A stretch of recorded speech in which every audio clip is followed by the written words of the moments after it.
2013년 겨울 1.9kg, 2.4kg의 쌍둥이 딸이 태어났다. 조기 출산한 탓에 작게 태어난 아이들은 엄마 젖을 채 물지도 못할 정도로 힘들어했다.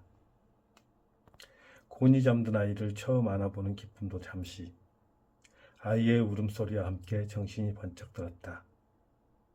그 작은 체구에서 어떻게 그리 큰 울음소리가 나올 수 있는지 지금도 의문이다. 그나마 산후조리원에 있을 때는 산후관리사 선생님들의 도움으로 한숨 돌렸지만 태운 이후 집으로 돌아와 온전히 아내와 나 그리고 쌍둥이 아이들만 덩그러니 있었던 그날은 정말이지 절망적이었다. 한 아이가 울음보를 터뜨리니 옆에서 약속한 듯 따라 울기 시작했다.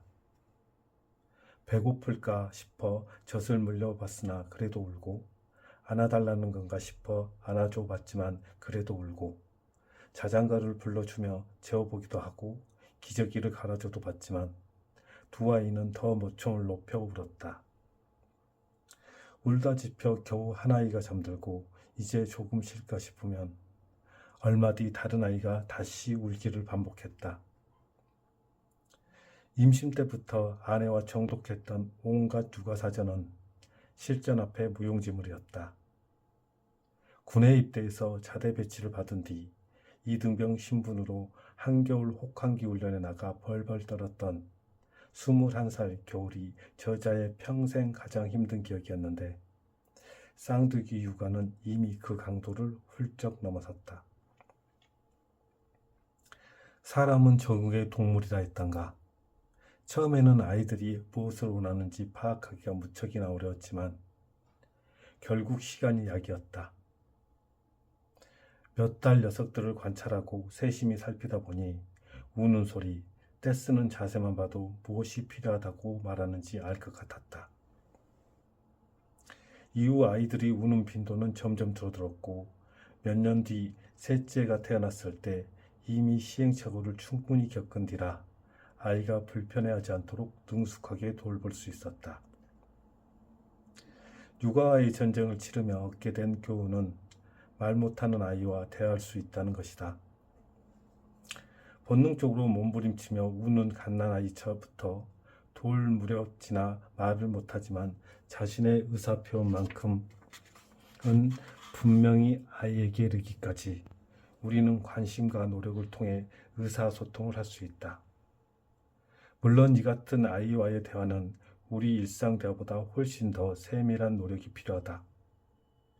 그런데 아이와 대화하기 위해서는 애를 쓰던 내 모습을 돌아보니 문득 평소 다른 사람들과 나누던 대화의 모습이 떠올랐다. 아기와 의사소통하기 위해 기울였던 관심, 노력의 일부분이라도 평소 대화에 쏟았더라면 어땠을까? 이런 생각이 들었다. 평소 대화에서 불편함을 겪을 때면 상대가 왜 이렇게 언짢은 말을 하는지 생각하기 전에 대화에 문제 있는 사람이라며 아예 대화의 문을 닫아버리는 가장 쉬운 길을 선택하기 쉽다. 그러나 상대의 대화법을 탓하기 전에 왜 그 사람이 이런 말을 했는지 한 번 더 곱씹어 보면 대화의 간극이 벌어지게 된 이유를 찾을 수 있을 것이다. 아기가 우는 이유를 찾기 위해 면밀히 살폈던 관심과 노력의 일부만이라도 대화에 적용할 수 있다면 말이다. 관찰의 힘. 아이와 대화하기 위해 필요한 첫 번째 조건은 관찰이다. 아기는 분명 무언가를 불편한 상황에 놓였을 때 울음을 터뜨린다. 배가 고프거나 졸릴 때, 기저귀에 대소변을 누웠을 때, 생활하는 공간에 온도나 습도가 맞지 않을 때 등 그 이유는 매우 다양하다. 그런데 아이가 불편한 점이 무엇인지 세심하게 관찰하지 않은 채 안고 달래는데 급급하면 아기가 일시적으로 울음을 그칠지는 모르지만 다시 목청 높여 더 크게 울음을 터뜨릴 가능성이 크다. 근본적으로 무엇이 불편한지 확인하고 이를 해소해 줄 수 있을 때만 평온이 찾아올 수 있다. 말이야 쉽지. 처음부터 아기 우는 이유를 바로 찾아내기란 정말 어려운 일이다. 하지만 사람의 행동도 익숙한 패턴이 있는 것처럼 아이의 행동에도 더욱 규칙적인 패턴이 존재한다. 지속적인 관찰을 통해 아이가 우는 패턴을 확인하게 된다면 다음번에는 아이의 표정이나 행동으로도 우는 이유를 더 빨리 파악한 뒤 그 불편함을 쉽게 해소시켜 줄 수 있다. 일상의 대화 역시 상대에 대한 관찰이 무척 중요하다. 누군가를 처음 만나 대화했던 경험을 떠올려보자. 대화 상대에 대해서 최소한 정보를 인지하고 있는 경우와 그렇지 않은 경우, 대화의 분위기는 어떻게 다를까? 얼마 전에 아는 지인이 모임에 초대해서 전혀 모르는 여러 명의 사람과 함께 앉아 대화를 나눌 기회가 있었다. 연예인도 있었고 얼굴을 보거나 이름을 들으면 그 사람 할 정도로 대중에게 널리 알려진 인사들이었다. 그들은 정치나 시사에 큰 관심이 없은 것 같았다. 저자와 약수하면서 TV에서 본 적이 있어요 라고 인사를 건넸지만 정확히 무슨 프로그램에서 출연했고 어떤 평론을 하는지 전혀 알지 못했다. 이후 대화의 접점을 찾기는 매우 어려웠다. 사실 중간에 아무런 정보를 주지 않고 자리에 오라고 연락한 지인이 못내 아쉽기도 했다. 만약 서로에게 이런 사람이 함께 자리할 것이라고 최소한의 정보를 건넸다면 그가 하고 있는 일이 무엇인지 혹은 최근의 근황에 대해 기초적인 검색 정도는 하고 나왔을 것이다. 그리고 이를 바탕으로 대화를 이어간다면 훨씬 풍성한 이야기를 나눌 수 있을 텐데 하는 아쉬움이 남는다. 즐거운 대화를 이어가기 위해서는 서로의 관심사를 공유하고 이에 대해서 이야기를 좁혀갈 필요가 있다. 그렇기 때문에 최소한의 정보를 미리 확인하고 대화를 나눌 때와 그렇지 않을 때 대화의 분위기는 180도 달라질 수 있다. 오랜만에 지인을 만나 대화를 나눈다면 약속 시간 전에 약간의 시간을 할애하여 지인의 카카오톡 프로필 사진에 변화는 없는지, 최근에 업데이트된 SNS 내용은 무엇인지, 신상에 특별한 변화는 없는지 미리 관찰해보자. 그리고 관찰을 바탕으로 얻은 정보를 대화의 주제로 건네보자. 관심의 바탕을 둔 질문을 건넨다면 대화 상대가 누구든지 간에 호감 어린 시선으로 기꺼이 대화를 이어가려 할 것이다. 긍정적인 인식을 바탕에 둔 채 대화의 문이 열리면 남은 대화는 어떤 주제로 이야기를 나누건 훨씬 더 부드럽게 이어갈 수 있다. 분위기를 바꿔보자. 아기와 대화하기 위해 필요한 두 번째 조건은 분위기 환기이다. 신생아와 대화하는 것보다 조금 더 힘든 상대는 떼쓰고 우는 아이와의 대화다. 신생아는 생리적 불편함을 해소해주면 대부분 울음을 그친다. 하지만 2살 이상 된 떼쓰는 아이의 경우는 문제가 좀 더 복잡하다. 무작정 고집을 피우는 방식으로 의사표현을 하기 때문에 달래기도 쉽지 않을 뿐더러 떼를 쓰는 타이밍도 부모가 요구를 들어주기 어려운 상황일 때가 많다. 예를 들어 장난감 가게에서 장난감을 사달라고 주저앉아버리거나 휴대전화로 계속 동영상을 보겠다고 떼쓰는 경우는 거의 모든 부모가 경험한 일이다. 하지만 무작정 아이를 혼낸다고 해서 상황이 나빠지지는 않는다. 그렇다고 떼쓰는 아이의 요구를 무조건 들어줄 수도 없는 노릇이다. 이처럼 아이가 원하는 욕구를 당장 만족시켜줄 수 없다면 차라리 다른 곳으로 아이의 관심을 돌리는 방법이 효과적일 수 있다. 아이가 평소에 좋아하는 몇 가지를 기억해 두었다가 뗐을 때 얼른 아이가 좋아하는 다른 쪽으로 관심을 돌린다면 분위기가 바뀌어 아이를 손쉽게 달랠 수 있다. 일상 대화에서도 분위기 환기는 가장 나쁜 상황으로 대화가 전개되는 것을 막아준다.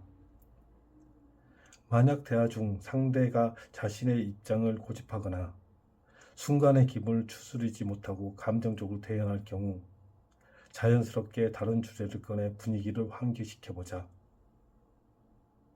적절한 이슈 전환으로 갈등 상황이 벗어나게 되면 서로가 기분 상하지 않으면서도 편안한 대화로 이어갈 수 있다. 아무리 친한 사이라 해도 정치나 종교에 대한 이야기는 하지 않는 것이 좋다. 대화 중 갈등을 빚는 상황으로 연결될 가능성이 높기 때문이다.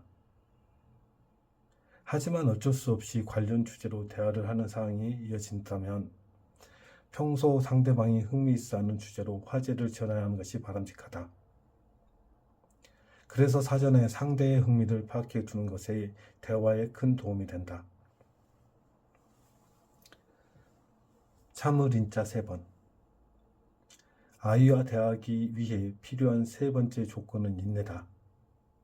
가끔 다중이용 시절에서 아이와 함께 애출한 부모가 화를 참지 못해 소리를 버럭 지르면 주변에서 지켜보는 이들까지 민망하고 걱정스러워진다. 물론 저자도 내 생각과 반대되는 행동을 하는 아이 때문에 머리끝까지 화가 났던 경험이 많다. 하지만 화를 거르지 않고 그대로 아이에게 표출하면 문제가 해결되기보다는 아이와 감정의 골이 깊어지게 된다. 쉽지 않겠지만 육아가 내 뜻대로 되지 않는다고 화를 내는 것은 별 도움이 안 되는 사실을 꼭 기억하자. 감정을 내려놓고 한 걸음 떨어져서 아이를 바라보면 굳이 소리를 높여 화를 낼 일도 아닐 때가 많다. 화도 인내도 습관이 좌우되는데 되도록 인내하는 습관을 갖는 것이 아이와의 소통하고 신뢰를 쌓는 데 도움이 된다. 대화에서 인내는 조금 다른 방식으로 적용될 수 있다. 아이와의 대화하기 위해 인내하고 수양을 거듭한 이들이라면 타인과의 대화에서 약간의 지루함을 견디는 일쯤이야 대수롭지 않을 것이다. 하지만 세밀하게 관찰해보면 대화 중 상대의 말에 집중하지 못하는 경우가 의외로 많다. 대표적인 예가 상대와 대화 중에 스마트폰을 확인하는 행동이다. 긴급하게 대응해야 할 사항이 아님에도 불구하고 습관적으로 휴대폰을 들여다보거나 심하게 다른 관심사로 검색하는 경우도 있다. 특히 여럿이 대화를 나눌 때 이런 행동이 더 빈번하게 나타나는데 대화 상대가 다수이니 나 하나쯤 딴짓을 해도 크게 문제가 없을 거라고 생각해서 하는 행동인 테지만 대화를 주도하는 입장에서 볼 때 결코 유쾌한 일은 아니다. 상대가 하는 말이 지루하고 흥미가 떨어지는 주제라 할지라도 다른 관심사는 잠시 접어두고 온전히 대화에 집중하는 인내를 가져보자. 누군가 나의 말에 초롱초롱한 눈으로 관심을 보인다면 대화를 마치고 난 뒤 그 사람의 표정이 오래 기억에 남을 것이다.